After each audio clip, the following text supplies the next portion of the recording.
tellement fort, c'est tellement choquant. Zambé a Pomoé, Zambé a Biblia. Tout a été programmé par toi. La personne, merci pour l'amour. Je prie pour Flamédi et pour sa protection. Dans le nom de Jésus. La seule personne qui peut consoler le cœur de cette fille, c'est toi-même, Père éternel. Parce que Bisoto Okena, Otika la Yemo, comme Lokanisa, un moment fort. Kobalika Kina Mutunaï. Alors, il y a un problème de l'autorité. Et Luanae et Sali Passi, et suit et Zokisi Moutema. Et la combo ya Baptiste et Nyonso, Reto Edisayo Awilo, Okende na Kimia, Zambé, Azalana.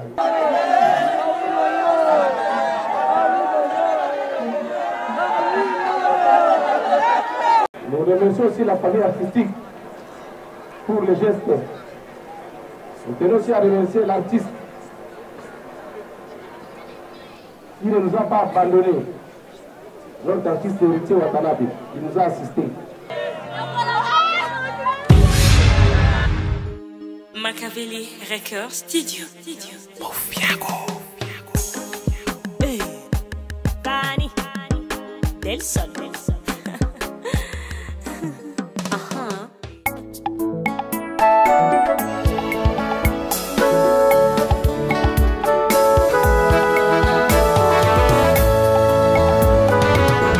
Nakanisi yo mobali na ngai na tongo ya lelo namona na ngai mibali me mobali lokola yo azali te Jésus.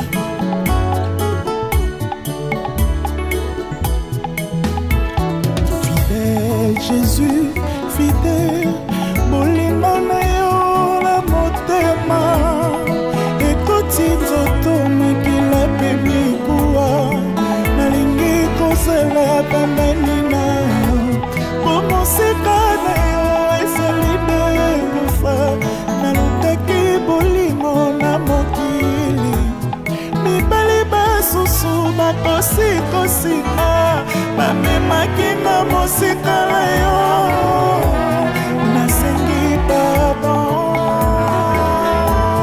mokanda yo komelanga ekomelinga ekitisi motema na ngaye mokanda elobi boyanga nyonso ekoki yozozunga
pour honorer ensemble cet artiste qui a évolué à Kinshasa, dont ses obsèques est pour aujourd'hui. Avant de commencer, dans quelques minutes, nous allons faire la sortie de la documentaire, mais nous allons d'abord inviter les personnes qui ont le gerbe de fleurs de venir se faire enregistrer auprès de Dada. Dada est là, à ma droite. Dada International. Dada est là, passez voir Dada. Dada, vous pouvez venir. Venez d'abord ici comme vous voyez. tolobi boye bandeko nyonso balengeli bagerbe de fleur na bango baya awa kokomisa kombo okoya ndeko na biso dada moto nyonso alengeli gerbe de fleur aya kokomisa kombo epai ya ndeko dada. Merci. Donc dans quelques minutes, ça la sortie encore. Dada, alors que nous refondons, qui est vraiment le scopani pour aya kokomisa ba kombo wana.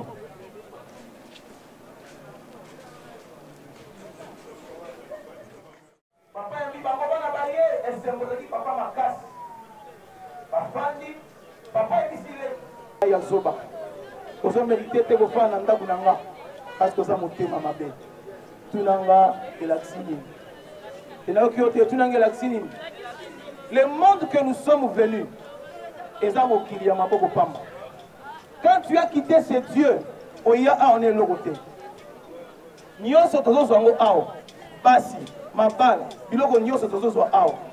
Et le jour de ta mort, tu n'apporteras rien. Tout va rester dans cette compagnie, Maboko Pamba. Tu laisseras tes enfants, tu laisseras l'argent, tu laisseras même ta femme et ton mari que tu as aimé beaucoup. À toi, ça crise, attention, moi c'est à Koufi. Il y a Koti Kalayo Boleta. Et Moutouatine Rabiso na Mokili Zanzambe. C'est Dieu qui est le papa de tout le monde. Appelle-sur Mokili, appelle-sur ma faveur, surtout. Tu ne peux pas vivre dans ce monde sans penser à ton Créateur. Tu ne peux pas vivre dans ce monde sans penser à ton Dieu. Tel que tu manges, fais manger les orphelins. Tel que tu manges, donne les offrandes. Tel que tu manges, soutiens les familles démunies. Le jour où tu mourras, Dieu parlera de ta part. Il te dira, tu es un bon fils, tu es rentré ici. Regarde tes bonnes œuvres. Parce qu'au ciel, il y a deux livres. Il y a les livres de la vie et les livres de souvenirs. Je te conseille ici, je ne prêche pas Claude. Parce que c'est moi qui lui ai baptisé, c'est mon fils spirituel. C'est moi qui lui ai donné le courage de faire ce qu'il fait maintenant comme artiste.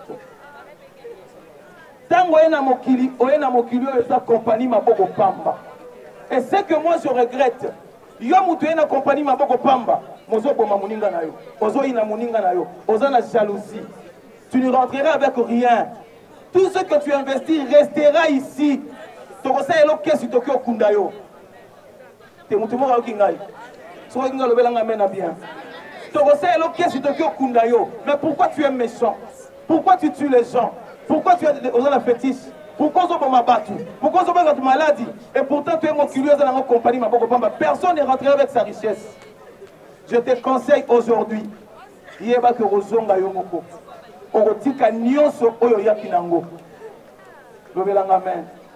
Deuxième illustration, tu es venu seul dans le monde.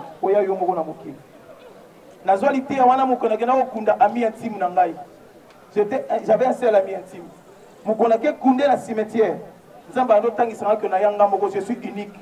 Dans un conseil ce matin, tu es unique, tu es le fils de Dieu unique. Osa unique et banzambi. Si tu ne travailles pas sur toi-même, si tu n'arranges pas ta vie toi-même, tu arranges la vie azate. C'est toi-même qui parlera de ta cause. C'est toi-même qui parlera de ta cause. Nzamba banzo tangisanga que je suis venu seul dans le monde. Bapenga na ki na retraite, ami na ngai bisinga na koti retraite, so na bimi nde na kosala so ya mwasi. Bapenga na hôpital kasali crise. To komi na hôpital akufi. Na tie na makolo na ngai. Tant to komi na hôpital général, na koti na manque biso to zone. Nzamba bisinga tu vois, il est venu seul et puis il est resté là-bas seul. Tant que tu as comme d'habitude. Même jour à aucun lobby, tu corbillard. Tu as commis la mort, tu sais, il y a cercueil, il y a moko. Ils n'étaient pas deux dans le cercueil, il était seul. Attends, vous êtes accompagné à 4 corbillard, tu as des 3, je vous dis, à Otikala Yemoko. Tu as dit, tu as dit, ma casse. Et na boutou na 2 heures, on a période na batozwa na matanga. Batu nyonso na matanga balalaki. Et corps etikaki yango moko. Dieu m'a réveillé, regarde, il est venu seul dans le monde. Aussi ici mon enterrement, tant corbillard ezo umela poya, to komo sulika. Mutonga corbillard a umeli, votre frère. C'est votre frère. Quand il y a un retard, tu commis dans le cimetière. Tu côté corps. Natikali on a dit 17h. Ami Morebisina abato zonga. Atikala, c'est déjà fini. Dans la vie où nous sommes, tu es venu seul dans le monde. Si tu n'arranges pas ta vie, ce qu'on dit bongi cité, au bout d'un an jour. La seule personne qui te suivra dans la tombe, c'est Dieu. Les bons amis, mon ninga malamu yayo, et aka nzambe. Yango n'a pas su conseil, autant pour la bien. Je vais parler aux artistes maintenant.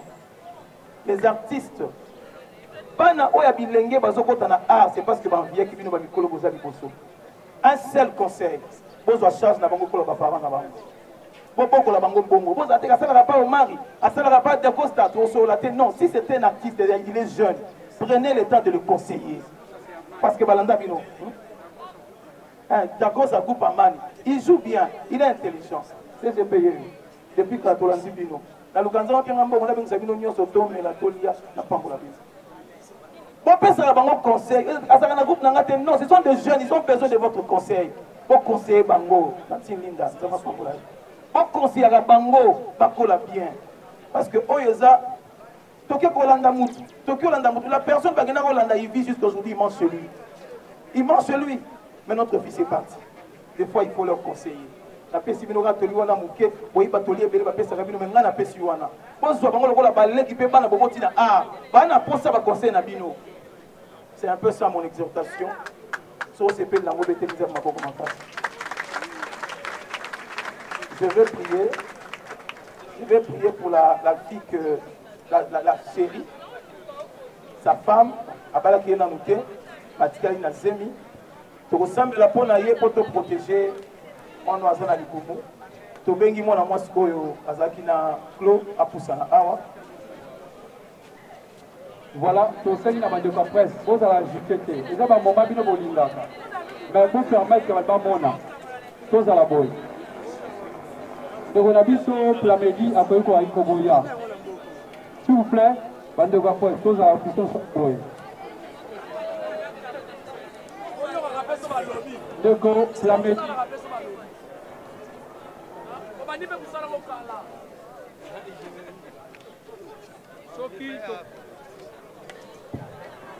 ceux qui se continuent pour le DJ Chara musique.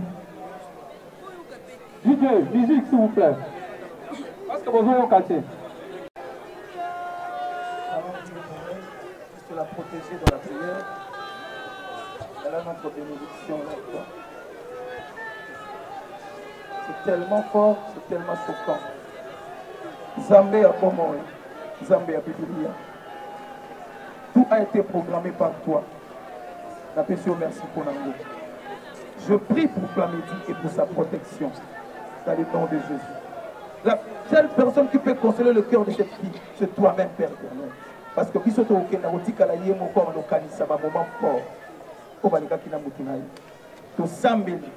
il n'y a aucun lien parce qu'il n'y avait pas le mariage. Je prie au nom de Jésus. Naye, n'ali pas mourir dans un amour. Papa te la main. Combo na Jésus. Amen. Merci beaucoup. Que Dieu vous bénisse. Merci beaucoup, pasteur Abba Timothée, pour la exhortation. Nous allons directement passer dans la biographie. De s'apprêter pour le témoignage. Cherche également de s'apprêter pour le témoignage.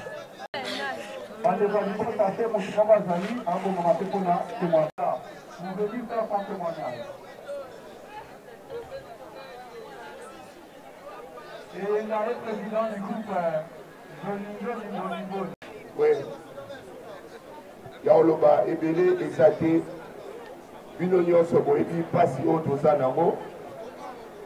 Et Awilo, Azamoko Oyo, Abandai Koya et Panabiso na dynastie. Et Awilo, tout ce qu'on voit problème n'a été. Awilo, à tous les banaïs, à tous les salaires remarques, à ces kaka. À ces kaka, kam. Mais Awilo, à d'abord le banoli kamoukoui, yé à ces kaka, abinga, et ça dégué dans la seka kaka. Donc, à ça, il y a un problème dans le azalaki na problème na autorité et liwa na ye esali pasi esui ezokisi motema et na kombo ya baartiste nyonso toyebisa yo awilo okende na kimia nzambe azala na yo. Merci beaucoup.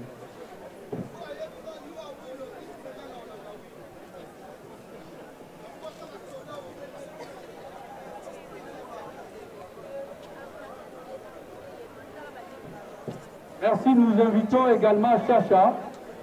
Chacha Azali Moko ya Baninga, Yawilo, Aya Pepo na témoignage. Chacha Azali a parmi Bisso. Voilà un les pour na témoignage. Azawa Pichacha.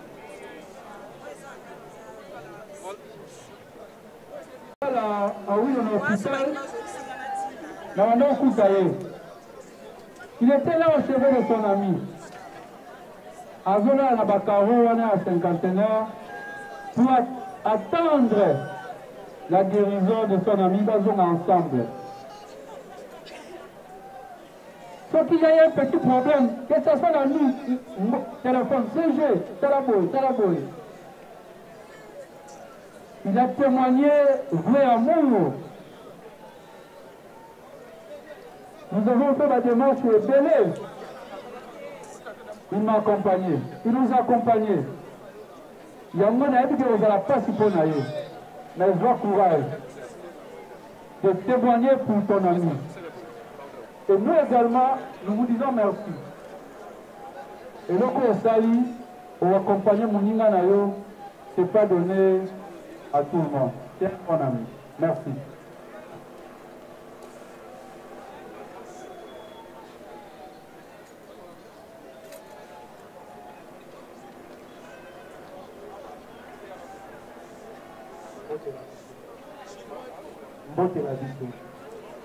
En fait, je n'ai pas vraiment trop à dire, mais il a pas parce qu'on rend hommage.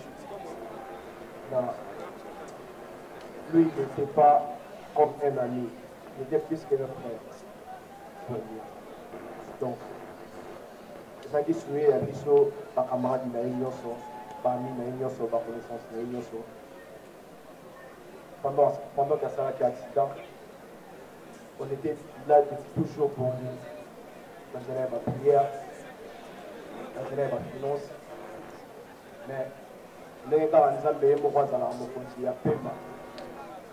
Oh, ils sont dans le mokili. Donc, on a qui est en côté. Donc, grâce à le coup, les gens ont pas eu un polo. Ce que moi je peux te dire aujourd'hui, à Willow, tu resteras toujours dans nos cœurs. Tu resteras toujours un bon et meilleur ami pour moi et surtout pour nous.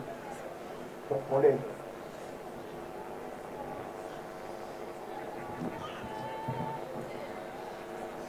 Courage, Chacha. La bangoma mingi, ceux qui n'accueillent, ceux qui n'abengye, la dobenga Chacha te. Parfois, et ben qui manga, la bengye, ah oui, souvent, tu vas nous en appuyer quand même. Balarme. Nous allons passer la témoignage à l'école, l'église Lileba, l'un des représentants. Voilà. Donc, tout le mois, tout le cas, tout ce qui a merci beaucoup. Numéro 1 à Bissot, jeune Awilo Naïdi, Bala vraiment. C'est un jeune qui a tout respect envers tout le monde. Il a un problème là-bas, premièrement. Voilà, il va jeune, mais surtout pour payer conseil à quoi arracher. Et puis, à tout la musique, à soi, à mon à peu ça, parce que vraiment, il faut ça, il n'a pas vraiment à mon thème. Il y a un Sénégal, parmi tous, toujours fortifié, parce que nous avons fait ça, et nous avons donc, nous avons fait ça, qui oui, nous avons juillet. C'est par gloire, il y a un Zambé, tout le monde là-bas passager. Nous avons des poils qui l'ont fait Kozala, yo l'ont fait Kozala, les commissions. Tomibo Sanzela. Donc oui, c'est un garçon très calme et puis après ça, comme nous sommes il y a un problème dans mon côté. Merci vraiment, Nabande Konyoso, merci. Merci, nous continuons vu le temps. Série, il y a un témoignage. Nous passons directement à la biographie. Ndeko oyo toyekolela lelo de son vrai nom Kulenduka Ndeka Claude Awilo comme nom de scène. Fils de papa Kulenduka Valeur, papa Azali Kunana, il est présent pour nous rendre hommage à moi et de maman Futila Mado. Il est né à Kinshasa le 19 novembre 1991, originaire du village Kipasi, district territoire à Masimanimba, province Yakuino, ex-Grand Bandundu. État civil, Azaki célibataire, Kasi, Azalaki na Molonga Linaye, oyo tomoni basambeli mpo na biso na kombo ya Plamedi Ngama. Oyo azali na wilo na biso mosusu kati na ye.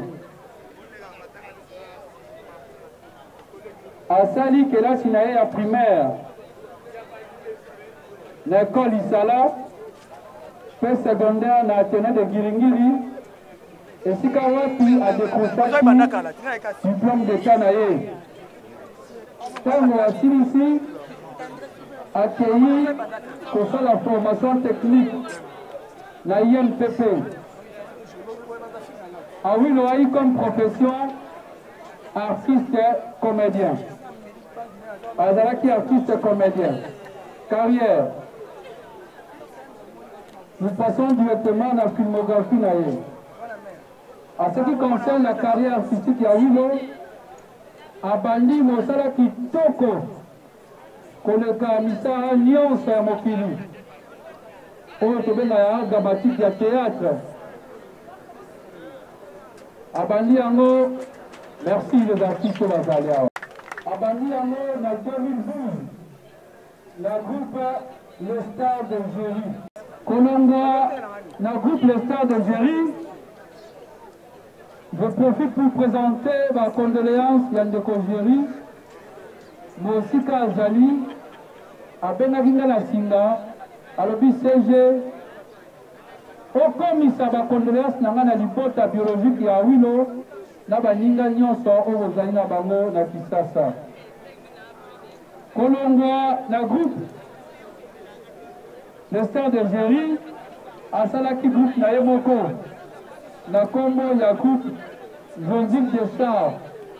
C'est ce que Baninga n'a toujours avec son complice Chacha. Bazalaki Zalaki. Kolongwa na groupe na Emoko Akendaki Kosanga na Kokota na groupe Synergie de Mirma. Camarade Nangai. Bazalaki Boko ya Bachef.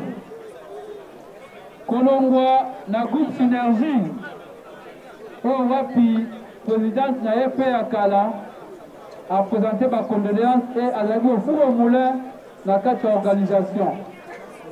Kolongwa na groupe ya Synergie a Kendaki Kokota na groupe Ouverture ya président Mayonnaise. Oyo wapi azo présenté ma condoléance la famille biologique que la artiste nyonso oyo baye ko rendre hommage dans moko ya bacteur na ye que il faisait partie de l'organisation et le moyen de Serge Pasteur Patron. Durant sa vie artistique, la cadre de la filmographie a sali ba œuvre artistique ebele. Donc on a sauté, on a groupe Les Stars d'Algérie, a sali chambre noire, a sali tableau noir, bisextile, substitution, fait la pièce bongo na bongo.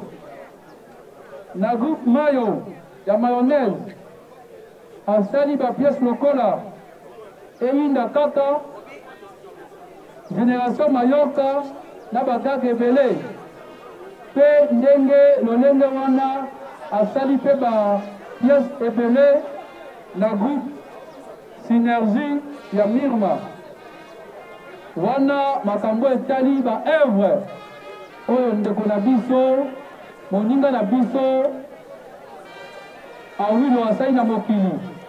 Comme d'habitude tokomi na moment moko spécial ya biso baartiste oyo tozo honore sikoyo ndeko na biso par rapport ya misala bakasi asali na art na bapiese oyo nyonso natangeli bino na yango tozosenga. Nous demandons à tous les artistes comédiens ici qu'Ozali au téléma d'abord. Nous demandons aux artistes comédiens non de Ozali téléma pour l'unité qu'on rendre hommage.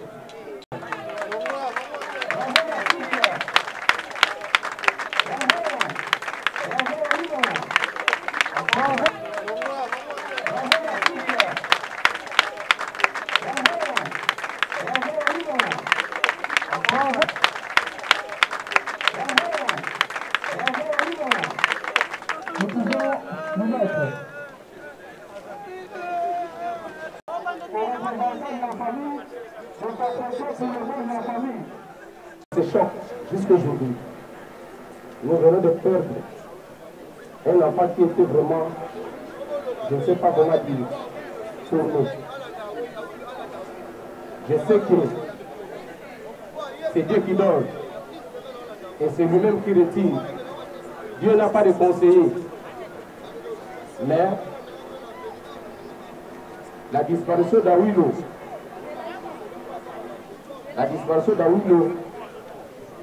c'est un grand problème pour nous, pour la famille. On a perdu un enfant qu'on comptait sur lui. Ça sera le ciel. Nous tenons à remercier d'abord tous ceux qui ont assisté, la famille de près comme de loin. Nous remercions aussi la famille artistique pour le geste. Nous tenons aussi à remercier l'artiste qui ne nous a pas abandonnés. Notre artiste héritier Watanabe, il nous a assistés. On doit quand même le remercier. Nous remercions aussi tous ceux qui ne sont pas de la famille artistique, mais qui ont compati avec la famille. Après la mort d'Awilo, la famille ne pointe personne du doigt sur la mort d'Awilo. Nous sommes des chrétiens. C'est Dieu qui connaît ce qui se passe sur ces terres. Nous laissons ça entre les mains de Dieu. Je vous remercie. Nous applaudissons pour le mot de la famille. Ça a été tellement très simple. Nous passons directement au mot des artistes. Oyo Ekosalama et pas Ngaïn de Konabino. Pour le compte des artistes comédiens. C'est avec regret que la corporation des artistes et comédiens a appris les décès. Premièrement, nous avons appris l'accident de notre collègue Awilo. Nous nous sommes mobilisés pour l'assistance. Nous étions là, à l'hôpital, pour aider notre collègue de reprendre vie.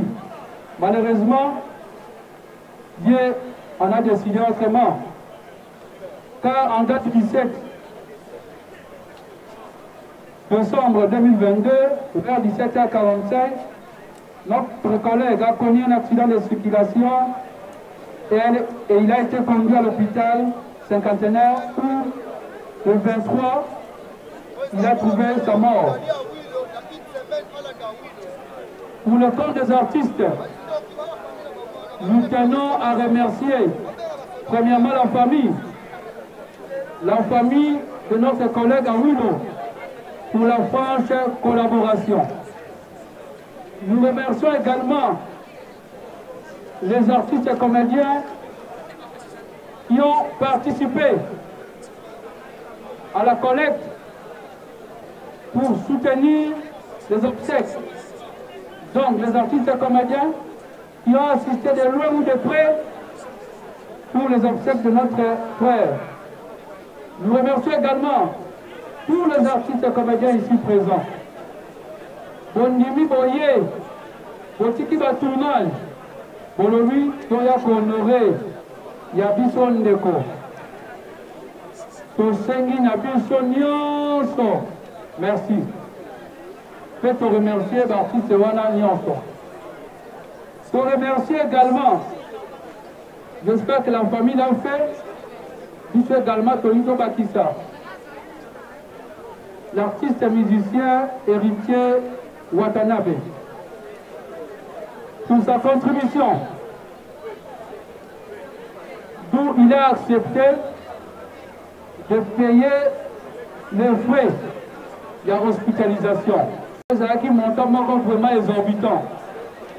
Frais à ce jour, durant Mikolo, nous sommes de Gafay na mort. Pour la geste, il y a humanisme. On a la ici, il y a cause en charge. Frais à hospitalisation, là, morgue.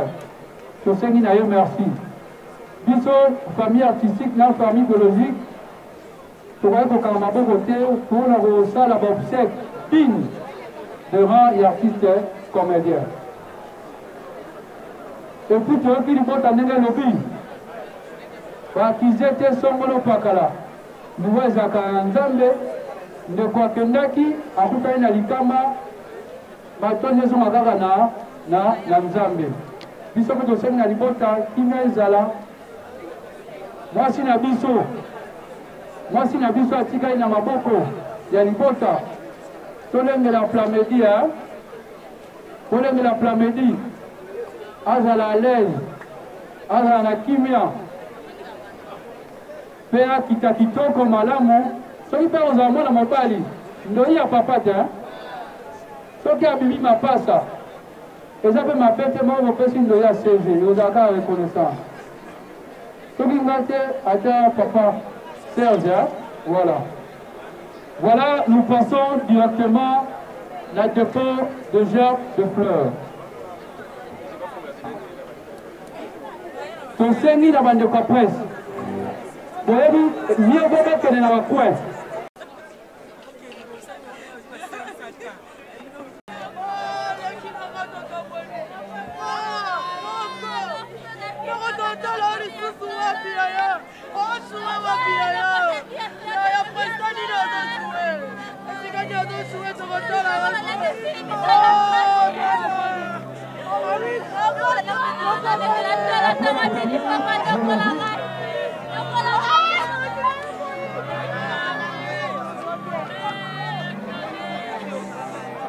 Nous allons demander à l'Association nationale des sciences populaires de s'apprêter.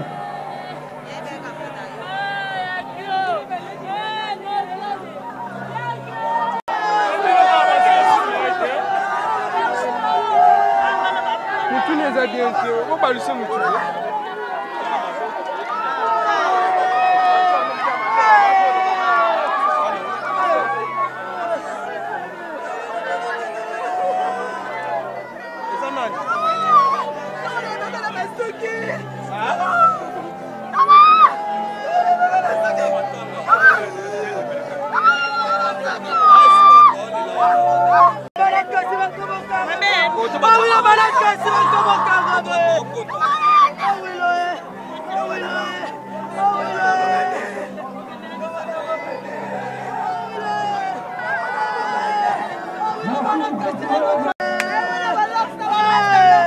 Maintenant, nous demandons Madame Foucault. Ah oui, le talaba la cassia.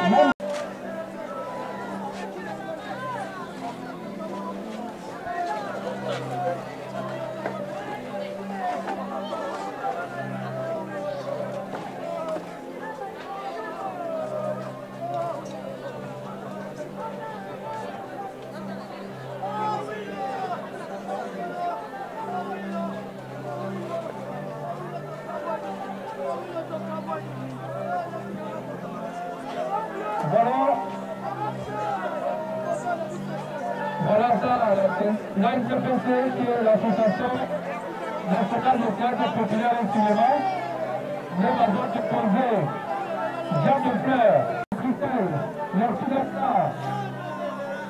Voilà, Jardin international.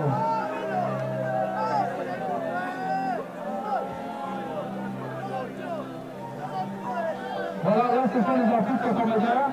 Merci d'être là. Nadège Moyo, Maman Thérèse, merci. Merci d'être là. À toi. Merci à toi. De venir rendre hommage à ton frère. Voilà, là ce sont les artistes comédiens qui sont en train de défiler pour rendre hommage à leurs collègues. Merci. Cédric. Tantine La Posta. Voilà, merci d'être là. Tantine Linda. Ndambe. Ange Marissa.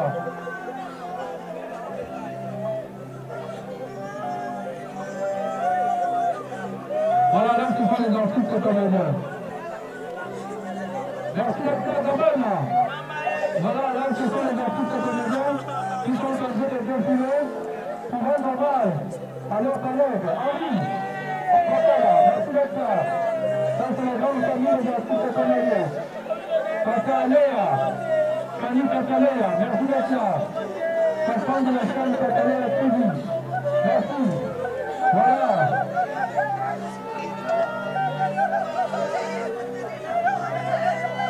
Voilà, ça c'est la grande famille.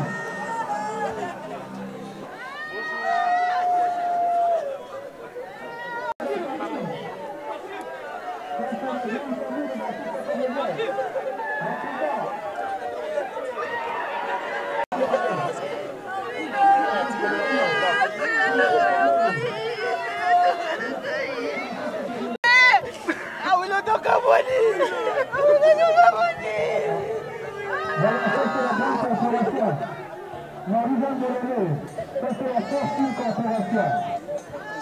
Son côté de comédien et le promoteur pour nous.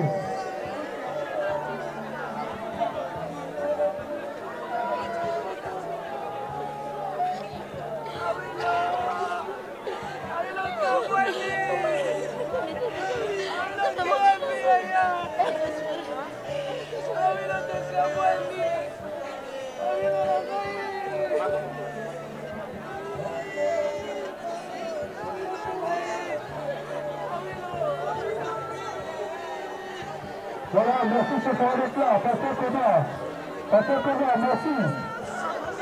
Et là, je suis super de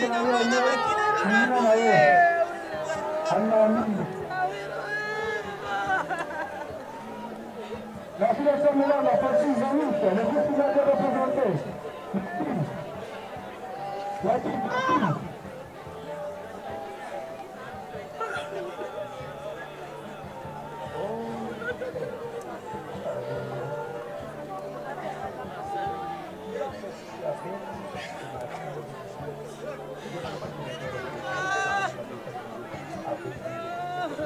Voilà, nous continuons avec les merci Julien d'être là.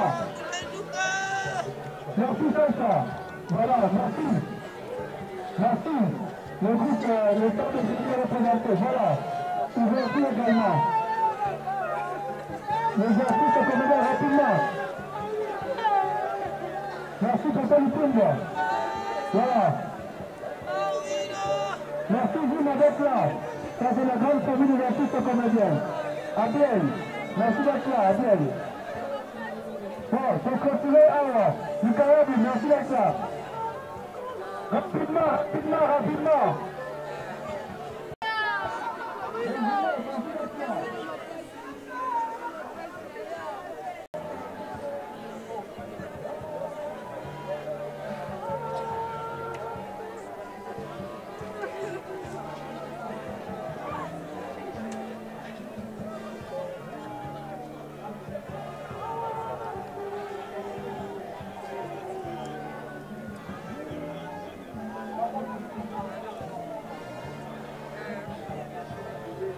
Bon, nous continuons.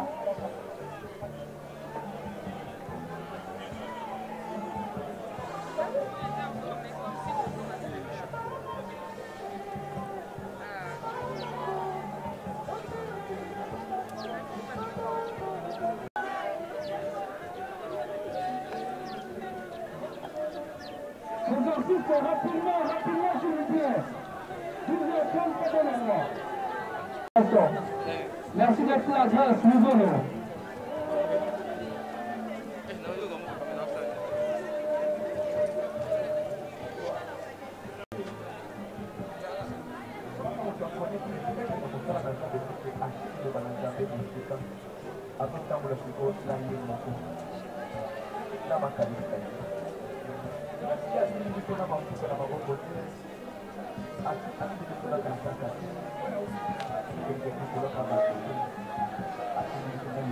Merci d'être là, Milo. 1950, merci d'être là. Merci d'être là, Zuma. Pour rendre hommage à Milo. Voilà, tu as continué avec les artistes comédiens. En attendant, pour inviter à ce jour les artistes comédiens, aujourd'hui faisait par Avilo, pour inviter le stade de Géry, pour inviter la famille à Plamédie, pour inviter les amis d'Ondela, les Antilles, Congo de Moko, les artistes de Kissimelo, Bana Abatimote, Kitenge, Busso TV, émission Zoom à la comédienne.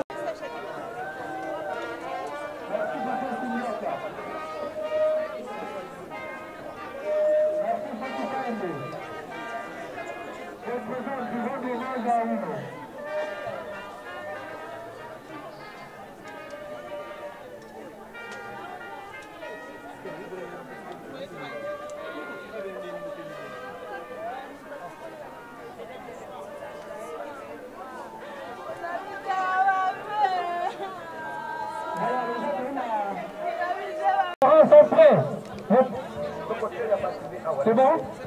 Ok, d'accord, c'est rapidement. Pour vous par Mali. L'association des artistes congolais est fondée par Avilo. Pour représenter la mystère. Là, c'est bon.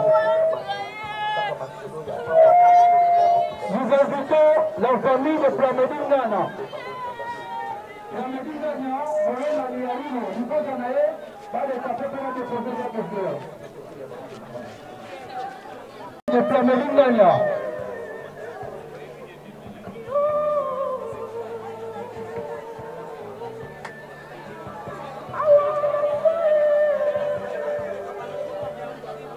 Rapidement, s'il vous plaît. Rapidement. Juste à 10 personnes, juste à 10 personnes.